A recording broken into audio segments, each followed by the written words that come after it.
Hello student, online classes में आपका स्वागत है। आज आप सामने एक नया टॉपिक लेकर के आए हैं। आज हम लोग रूसी क्रांति के संदर्भ में अध्ययन करेंगे। रूसी क्रांति के कौन कौन से कारण थे और रूसी क्रांति के पश्चात कौन कौन से उसके परिणाम हुए। पहले हम लोग रूसी क्रांति के पूर्व उसके बैकग्राउंड के संबंध में अध्ययन करेंगे कि रूसी क्रांति के पूर्व उसकी पृष्ठभूमि क्या थी, सामाजिक ताना बाना क्या था, उसके संदर्भ में थोड़ा सा ब्रीफली अध्ययन करेंगे। तो जैसा कि आप जानते हैं 1917 में रूसी क्रांति हुई थी, उसके कारण का अध्ययन करेंगे। कारणों का अध्ययन करने के पहले देखेंगे कि रूसी क्रांति के समय उस समय का समाज कैसे था। तो जैसा कि आप जानते हैं रूसी क्रांति 1917 में जो हुई थी, उस समय का समाज 3 वर्गों में विभाजित था। प्रथम वर्ग के अंतर्गत जारशाही शासन व्यवस्था थी, यानी उच्च वर्ग के लोग थे, राज परिवार के लोग थे, जार शासन के सदस्य थे, उसके परिवार के सदस्य थे, मंत्रीगण थे, उच्च पदाधिकारी थे, सामंत वर्ग थे। ये प्रथम वर्ग के अंतर्गत आते थे। द्वितीय वर्ग में वकील थे, बड़े बड़े जो शिक्षक थे, अन्य जुड़े हुए समाज के बुद्धिजीवी वर्ग थे, ये मध्यम वर्ग में आते थे। तृतीय वर्ग में मजदूर थे और छोटे किसान हुआ करते थे। इस तरह के कृषक में छोटे छोटे जो मजदूर काम करते थे, किसान थे, छोटे किसान, ये सारे लोग इसके अंतर्गत आते थे। तो इस तरह से समाज 3 वर्गों में डिवाइड था और इस तरह से पूरे रूस में जार के तानाशाही शासन व्यवस्था से अत्याचारों के कारण जनता त्रस्त थी और इस तरह से उन जनता ने 1917 में क्रांति किया। तो आज हम लोग अध्ययन करेंगे 1917 के क्रांति के कौन कौन से कारण थे, कौन कौन से पहलू थे जिसके कारण जनता ने 1917 की क्रांति की, और क्रांति के पश्चात रूस की क्रांति के पश्चात क्या परिणाम होते हैं। तो दोनों पहलुओं का हम लोग अध्ययन करेंगे। तो सबसे पहले अध्ययन करते हैं कौन कौन से कारण थे जिनके कारण रूस में क्रांति हुई। चलिए स्टार्ट करते हैं, देखते हैं कौन कौन से कारण हैं। जैसा कि आपको ब्लैक बोर्ड पर बहुत सारा मैटर दिख रहा है। सबसे पहले कारण है किसानों की हीन दशा। जैसा कि आप जानते हैं किसी देश में किसान उस देश की अर्थव्यवस्था की रीढ़ होते हैं।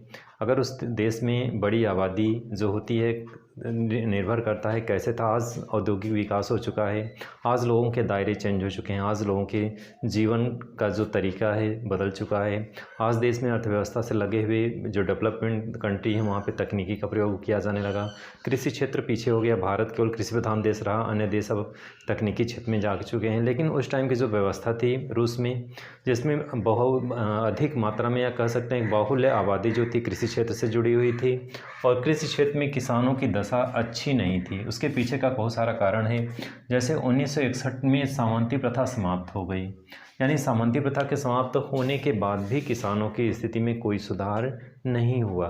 किसानों की स्थिति दयनीय थी, उनके पास छोटे छोटे खेत हुआ करते थे, यानी कृषि जोतों का आकार छोटा होता था। तो कृषि जोतों का आकार छोटा मीन्स कृषि करने के लिए जो उनके पास भूमि थी उनके टुकड़े बहुत छोटे हुआ करते थे। उस पर तकनीकी युक्त या मशीनों का प्रयोग नहीं किया जा सकता था। उत्पादन सीमित मात्रा में होते थे और ऐसे में राजा के अत्याचार बढ़ते जा रहे थे। उनके ऊपर टैक्सेस में वृद्धि की जा रही थी। तो जब उत्पादन कम होगा, टैक्स ज़्यादा लिया जाएगा जनता से, तो स्वाभाविक है जनता के अंदर आक्रोश व्याप्त होगा, असंतोष व्याप्त होगा। और इसी क्रम में रूस में भी जनता ने यही किया। यहाँ पे रूस का जो सामंती व्यवस्था 1861 में ही समाप्त हो गया था, लेकिन किसानों की दशा में कोई परिवर्तन नहीं हुआ था। कृषि जोतों का आकार, यानी जो कृषि करने की जो भूमि थी उनके पास, उनके टुकड़े बहुत ज़्यादा छोटे थे। और ऐसे स्थिति में परंपरागत कृषि पद्धति, परंपरागत कृषि पद्धति का मतलब होता है कि जब खेत के टुकड़े छोटे होंगे तो किसान पुराने तरीके से कृषि कार्य करेंगे। छोटे टुकड़े होने के कारण मशीनों का प्रयोग नहीं हो सकता, उसमें उस खेत में नवीन तकनीकी पर आधारित मशीनों का यूज नहीं कर सकते क्योंकि खेत के टुकड़े छोटे थे। किसान गरीब थे, निर्धन थे, इसलिए आधुनिक पद्धति अपना नहीं सकते थे, तकनीकी प्रधान खेती नहीं कर सकते थे। तो ऐसे कंडीशन में स्वाभाविक है उनकी दशा सुधरेगी नहीं और उनकी आर्थिक स्थिति ठीक नहीं थी। तो ये सारी परिस्थितियाँ थी। उत्पादन भी कमी थी क्योंकि परंपरागत कृषि करते थे, इसलिए उत्पादन भी पिछड़ा हुआ था, कम होता था। ऋण एवं करों में वृद्धि हो गई थी। कारण उसका क्या था? जब किसानों की स्थिति ठीक नहीं थी, किसान साहूकारों से ऋण लेते थे, तो ऋण के कारण चक्रवृद्धि ब्याज लगा करके उन्हें देना पड़ता था। तो ऐसे कंडीशन में उन्हें कभी अपनी वस्तुओं को बेचना भी पड़ता था या फिर अपनी ऋण को चुकाने के लिए जो भी वस्तुएं होती थी, ज़मीन होता था, उसे बेचना भी पड़ता था। तो इस तरह से उनकी कृषि की स्थिति और दयनीय होती चली गई। रूस की क्रांति में 75% जो जनता थी इसी असंतोष का कारण था। यानी रूस में जो क्रांति हुई थी उसमें 75% जो आबादी ने जो जिन चीज़ों के कारण उनमें आक्रोश आया, यही सारे उपर्युक्त कारण थे। यानी जो मैटर था 75% लोगों का जो विरोध का जो कारण था वो यही था, केवल जो किसानों की स्थिति दयनीय थी उनकी स्थिति में कोई परिवर्तन नहीं हो रहा था, उनकी आर्थिक स्थिति धीरे धीरे दयनीय होती जा रही थी। तो यही 75% मुद्दा केवल इसी से जुड़ा हुआ था, जिसके कारण लोगों ने क्या किया, क्रांति किया। नेक्स्ट क्रम में अध्ययन करेंगे श्रमिकों की हीन दशा। 19वीं शताब्दी में औद्योगिक क्रांति प्रारंभ हो गया था और पूंजीवाद को बढ़ावा मिल रहा था। जैसा कि आप जानते हैं, जब औद्योगिक क्रांति तीव्र गति से हो गया था, उद्योग बहुत तेज़ी से लगाए जा रहे थे, तो लोगों के पास, जिनके पास पूंजी थी, वे इन्वेस्ट करना शुरू किए, बिजनेस करेंगे, उद्योग लगाएंगे। पूंजीपतियों ने बड़ी मात्रा में उद्योग लगाया और उद्योग लगाने के पीछे एक ही उद्देश्य होता है, लाभ कमाना। और अपने इसी उद्देश्य के लक्ष्य को प्राप्त करने के लिए उन्होंने बड़ी मात्रा में उद्योग लगाया और लाभ प्राप्त करने के लिए मजदूरों का शोषण करना शुरू किया। अधिक घंटे तक कार्य लिए जाते थे, जिसमें इसमें आपको दिख रहा है कि उनको मजदूरों को जो है पूंजीवाद को बढ़ावा दिया गया। मजदूरों का शोषण कैसे होता था? वेतन कम दिए जाते थे और कार्य का घंटे अधिक था, मतलब कि उनसे अधिक घंटे काम कराया जाता था और पारिश्रमिक अल्प मात्रा में दिया जाता था। पीछे का उद्देश्य क्या था? ज़्यादा से ज़्यादा लाभ कमाना, और ऐसे पूंजीवाद का विकास हुआ। तो इस तरह से जो उद्योगपति थे, जो पूंजीपति थे, वे अधिक से अधिक लाभ कमाने के लिए मजदूरों का शोषण करते थे। यहाँ तक कि महिलाओं और बच्चों को उद्योगों में रखा जाता था, उनका शोषण किया जाता था और इस तरह से अधिक घंटे तक काम कराए जाते थे। उनके स्वास्थ्य पे भी बुरा प्रभाव पड़ा। बच्चों पे हाथ कट जाते थे, कारखानों में काम करते हुए महिलाओं के हाथ पैर कट जाते थे, दुर्घटनाएं होती थी, स्वास्थ्य उनका प्रभावित होता था। तो इस तरह से बहुत सारी समस्याएं थी। कम वेतन दिया जाता था और अधिक घंटे तक काम कराया जाता था। तो ये सारी समस्याएं थी और श्रमिकों की इस औद्योगिक क्रांति के कारण भी उनकी ही दशा जो एक दूसरे पे निर्भरता है कि उद्योगों पे काम करने लगे। पहले खेतों में काम करते थे, अब उद्योगों में काम करने लगे और ऐसे में अधिक घंटे तक काम कराए जाने के कारण विरोध का कोई माध्यम नहीं था कि कोई समुदाय बना लें, कोई संघ बना लें जिससे अधिक घंटे कार्य का विरोध कर सकें। तो इस तरह से उनका शोषण भी एक क्या बना? रिवोल्यूशन यानी क्रांति का कारण बना। नेक्स्ट स्टेप में देखते हैं क्या है 1905 की क्रांति। जैसा कि आप जानते हैं 1905 में क्रांति हुई थी और 1905 में क्रांति के समय लोगों के जो समय आंदोलन था उसको बहुत ही गलत तरीके से, यानी कह सकते हैं गोलियां चला करके, लाठीचार्ज करके उनका दमन कर दिया गया। तो 1905 में जो क्रांति हुई थी उसका दमन तो कर दिया गया था, लेकिन कहीं न कहीं उसकी चिंगारी उनके दिलों में थी, उनके हृदय में थी। और एक प्रकार से 1917 में दोबारा जो क्रांति होती है उसके बीज उसी समय अंकुरित हो गए थे। तो ऐसा भी कह सकते हैं कि 1917 की जो क्रांति हुई थी उसका जो प्रारूप, पृष्ठभूमि जो तैयार हो गई थी 1905 में ही।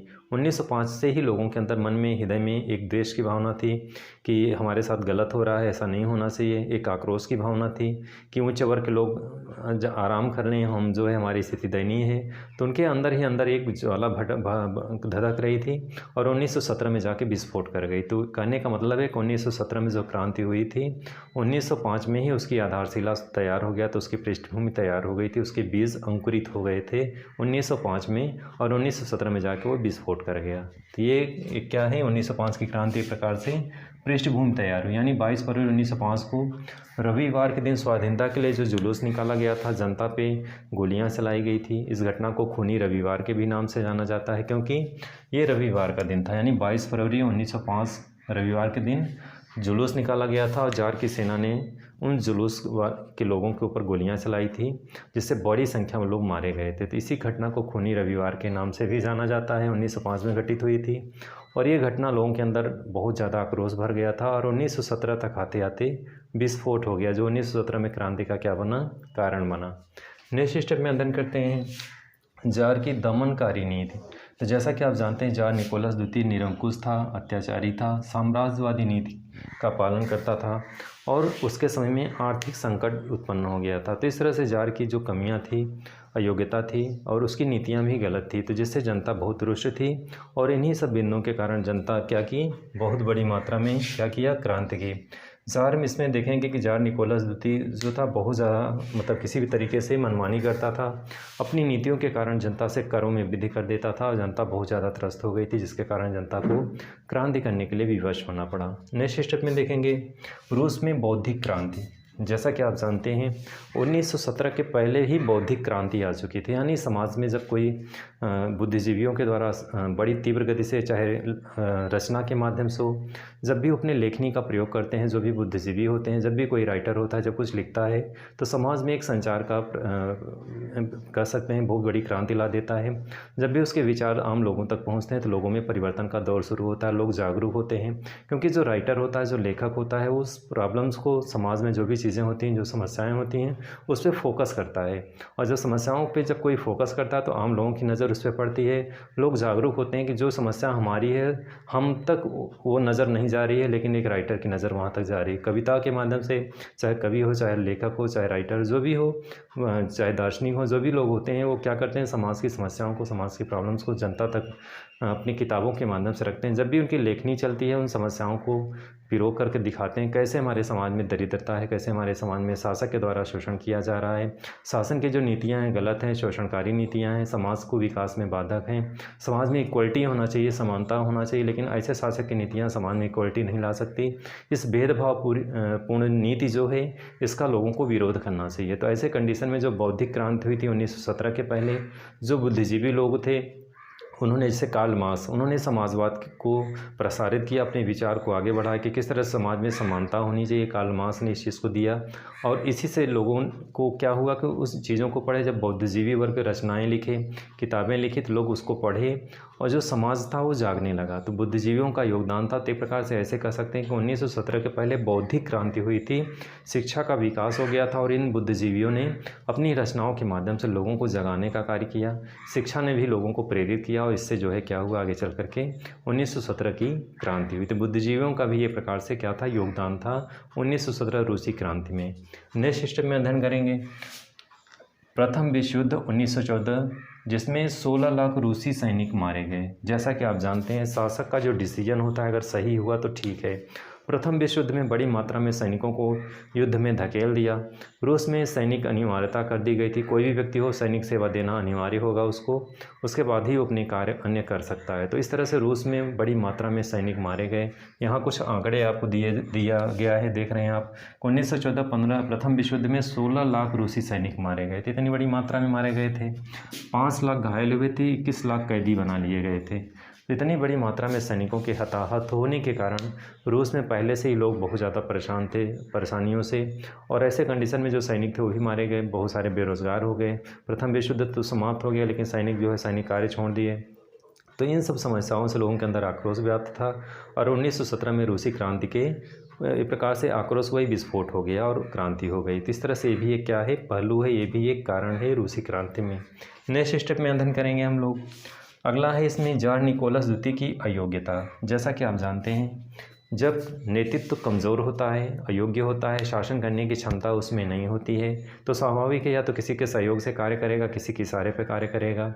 और किसी के इशारे पर अगर कोई कार्य करता है तो स्वाभाविक और निर्णय लेने की क्षमता उसमें नहीं होगी।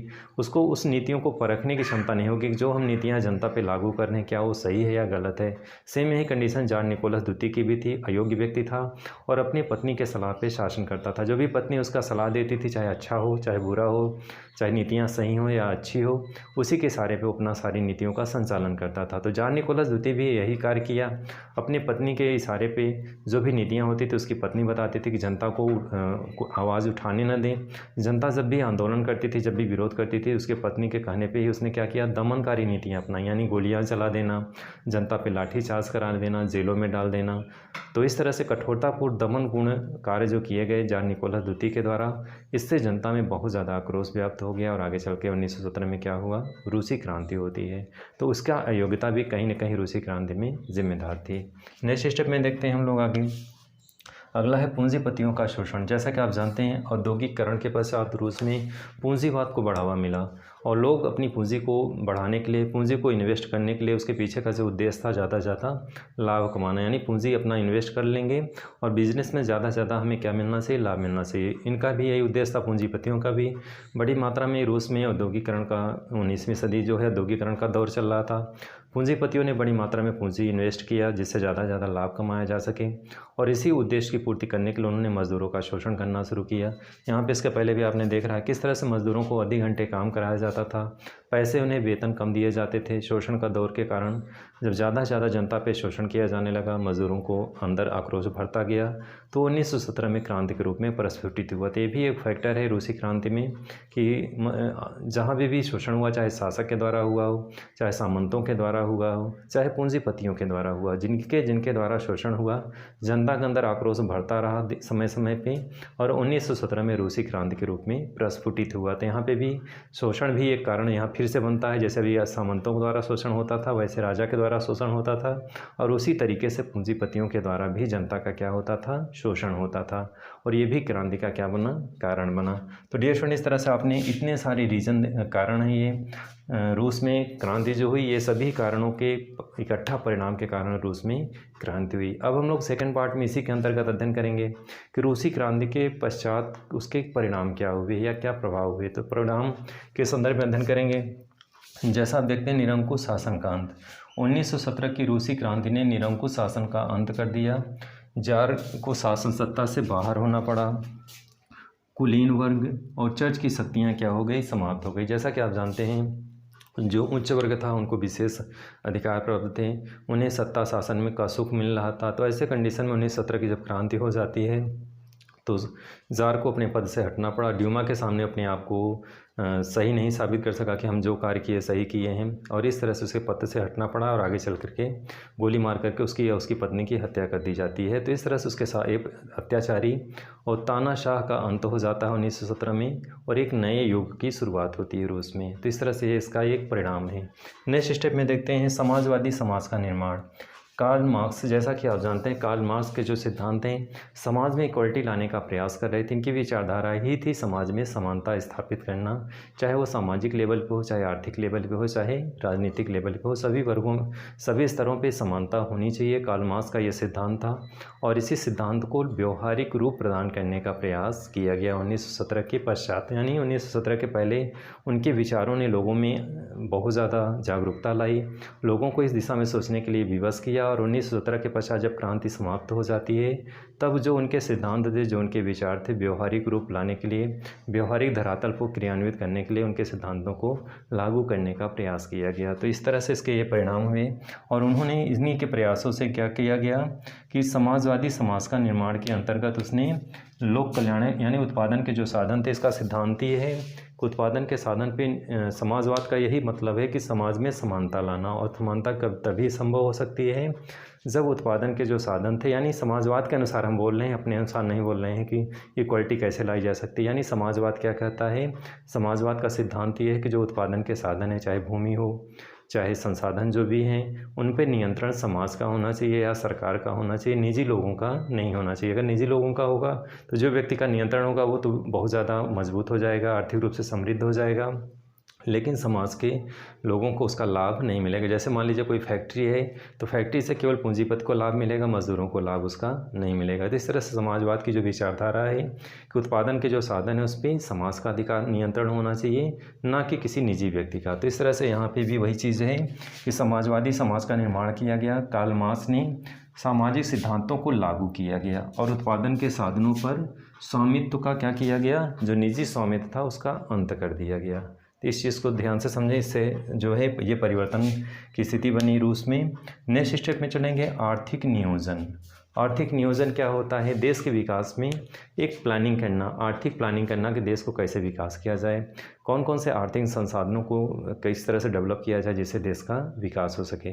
तो नवीन सरकार ने आर्थिक नियोजन किया, प्लानिंग की, योजना बनाई कि कैसे हम आर्थिक विकास करके रूस का विकास कर सकते हैं। तो रूस में सरकार ने भी आर्थिक नियोजन के माध्यम से आर्थिक प्लानिंग करके विकास करने का प्रयास किया, जिसमें उसने अर्थव्यवस्था के सभी साधन जुटाए। यानी अर्थव्यवस्था के जो साधन होते हैं, कैसे किस तरह से उनको आगे ले जाए, कैसे उनको विकसित किया जाए, कैसे उन साधनों को इकट्ठा करके जुटा करके देश का विकास किया जा सके।